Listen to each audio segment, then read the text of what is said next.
બિસ્મિલ્લાહિર્રહમાનિર્રહીમ। આજનો ખુતબો જે અરબીમાં થઈ રહ્યો છે તેનો ગુજરાતી ખુલાસો આ પ્રમાણે છે: અલ્હમ્દુલિલ્લાહિ રબ્બિલ આલમીન વલ આકિબતુ લિલ મુત્તકીન વસ્સલાતુ વસ્સલામુ અલા રસૂલિહિ સય્યિદિના મુહમ્મદિન વ અલા આલિહિ વ અસ્હાબિહિ અજમાઈન। અમ્મા બાદ, મારા પ્રિય શ્રોતાઓ અને મુસલમાન ભાઈઓ, એમાં કોઈ શંકા નથી કે ઇન્સાનની ધારણાઓ અને લાગણીઓની શ્રેણી ખૂબ જ મર્યાદિત છે।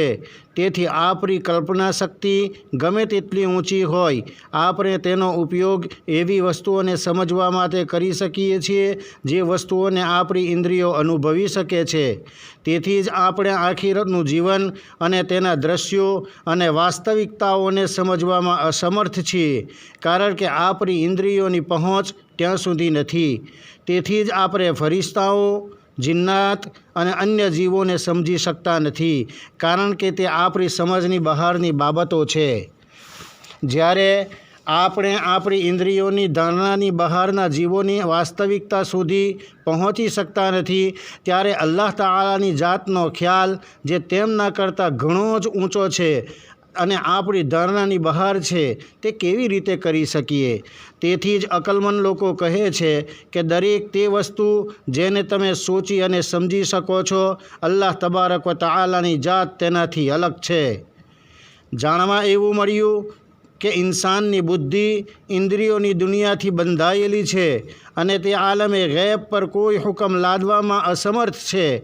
આ એટલા માટે છે કારણ કે આપણી બુદ્ધિ, જેમાં આપણા મગજની મેમોરી પાવર અને સમજવાની શક્તિ હોય છે, તે વિશ્લેષણ, સરવાળો અને બાદબાકી અને સામાન્ય સિદ્ધાંતોને જોડીને તેનું કાર્ય કરે છે। એવી જ રીતે એકબીજા સાથે સમાન વસ્તુઓનું અનુરૂપ કરીને તે વસ્તુઓને પ્રતિબિંબિત કરે છે અને તેનું અર્થઘટન કરે છે। આ બ્રહ્માંડમાં આપણી ઇન્દ્રિયો અને તેના અવલોકનોના પ્રકાશમાં આપેલા સંકેતોના પ્રમાણે વસ્તુઓનું અર્થઘટન કરે છે અને તેનો અવકાશ માત્ર ઇન્દ્રિયોની સંવેદનાઓની હદ સુધી છે। તેથી આપણી કલ્પના શક્તિ આવા રહસ્યો વિશે આદેશો જારી કરવામાં બિલકુલ અસમર્થ છે, જેના નમૂનાઓ તેની મેમોરીમાં સચવાયેલા નથી। જાણવા એ મળ્યું કે આલમે ગૈબ એટલે અદૃશ્યની દુનિયા ખૂબ જ અલગ છે।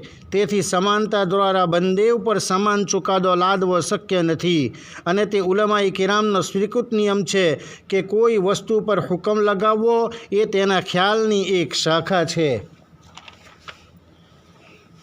ખુલાસો એ છે કે માનવ બુદ્ધિ આલમે ગૈબની કોઈ પણ વસ્તુ પર સકારાત્મક અથવા નકારાત્મક હોવાના એતબારથી કાયમી હુકમ લાદવામાં અસમર્થ છે, જ્યાં સુધી કોઈ ચોક્કસ સંદેશ ન હોય કે બુદ્ધિ તેના અસ્તિત્વ અને તેને કહેવાવાળાને સાચા હોવાની ગવાહી આપે।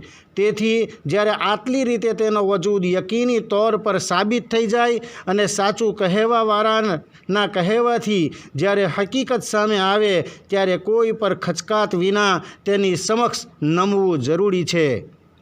જ્યારે આપણી અકલ અને બુદ્ધિ આટલી સીમિત છે, ત્યારે આ મર્યાદિત બુદ્ધિથી અમર્યાદિત જાત યાની અલ્લાહ તબારક વ તાલાનો ઇદરાક અને સાક્ષાત્કાર કેવી રીતે શક્ય બની શકે?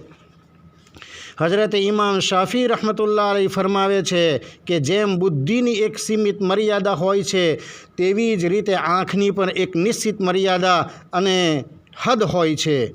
એવી જ રીતે ઇમામ ગિઝાલી રહમતુલ્લાહ અલૈહ ફરમાવે છે કે હે બુદ્ધિની દુનિયામાં રહેનારાઓ, આ બુદ્ધિની દુનિયાની બહાર પણ એક વિશાળ દુનિયા છે, જેમાં બુદ્ધિની દુનિયામાં શક્ય ન હોય તેવી વસ્તુઓ પ્રગટ થાય છે। તેથી તેને અશક્ય ના સમજવું જોઈએ। ચોક્કસ અલ્લાહ તેની સંપૂર્ણ શક્તિ અને જ્ઞાન દ્વારા દરેક વસ્તુને ઘેરી લીધેલ છે। તે જે ઈચ્છે તે સિવાય કંઈ પણ મખલૂક અનુભવી શકતી નથી।